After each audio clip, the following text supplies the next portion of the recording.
Hey guys, it's Coach Steve, and I've got this week's workout brief. Starting on Monday, we're going to come in, we're going to start with going into a clean. We're going to work up to a heavy single, spend about 20 minutes building the weight, seeing how heavy we can go. This is building on what we've done the last few weeks with the clean pulls into a clean. So the focus here is really driving through, getting that full hip extension, getting explosive energy with a tight midsection. And see where you can go with that. This should be building on what you've already been practicing in the previous 4 weeks. After that, we're going to use that and go into 30 squat cleans at a moderate weight, nothing crazy heavy, but every 5 reps of those squat cleans, you're going to stop and go do 8 wall ball shots. The goal for this is to be able to do it in under 10 minutes. So this is moving pretty quick. These weights need to be light enough that you can move them very well, very effectively, very efficiently, given that this is also a fairly technical movement with the squat clean. Legs will start to become jello, so realize that while you may start 5 squat cleans unbroken, you may not end that way. You may have to set it down about 2 or 3 reps in, shake it out, but keep the mechanics good on those squat cleans. There is no reason to push to a point where you start to fall apart. On Tuesday, we're going to start off playing with some Turkish get-ups. Going to do 4 rounds of 3 reps each side. We're actually going to do this on a clock. We'll do it every 2 minutes on the minute just to keep things moving. This is one of those places where we can kind of run amok if things get out of hand. Then we're going to go into a bit of a longer workout, nothing too crazy, but 2 rounds, 800-meter run, 25 push-ups, 800-meter run, 25 pull-ups.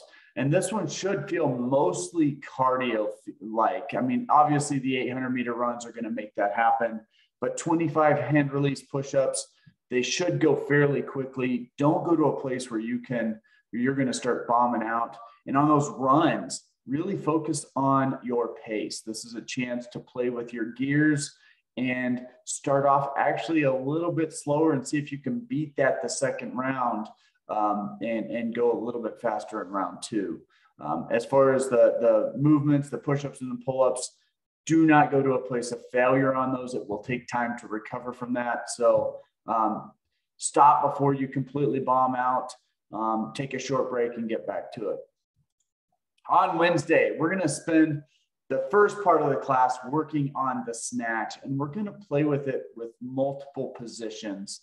We'll start with high hang, mid hang, or normal hang position, low hang position where we come down right about knee level, and then we will go from the floor. That's one complex. So the bar does not rest on the ground any of those reps, any of those movements while you're in the middle of it. So weight is not the most important part here. We're working on hitting that full hip extension so that each one of those positions is building on each other and generating more power. Once we're done with that, we're going to use the power snatch in the workout. We're going to do some bike or row cows and power snatches. Each round of this, the bike and row get shorter. The power snatches get fewer, but the weight gets heavier.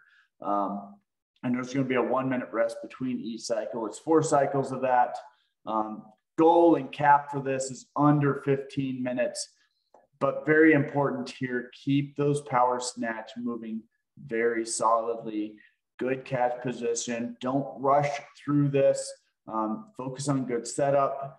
Be better at snatches when you're done with this than when you started. This is great practice for a very complex movement.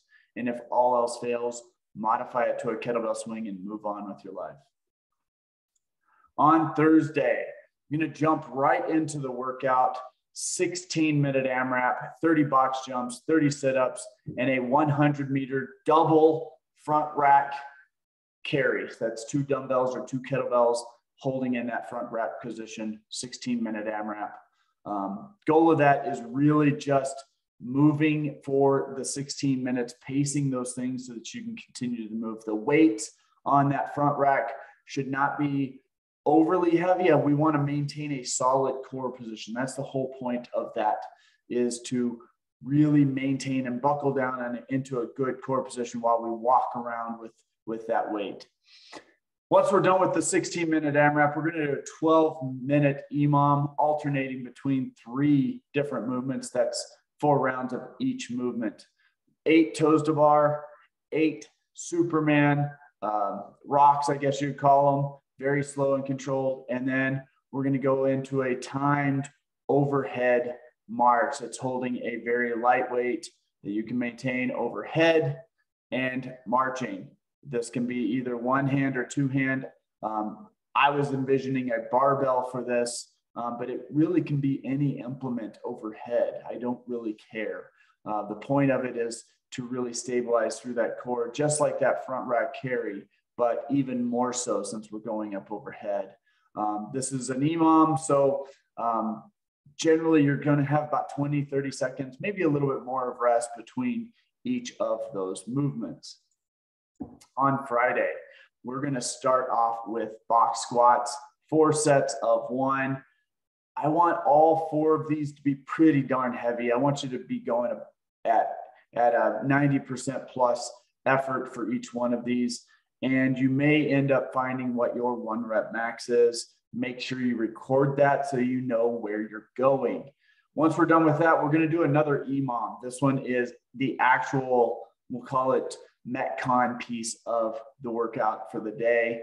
And that will be 18 rounds of every minute on the minute, alternating between 3 movements again, 6 rounds per movement, 5 front squats at a moderately heavy weight, 50 double unders or whatever number you can do in about 30 to 40 seconds, and then 15 bodybuilders in the 3rd minute. The bodybuilders, the double unders should both be about the same kind of stimulus, moving fast, hitting it hard, good core positions, and just maintaining. And that's what's going to make you breathe hard.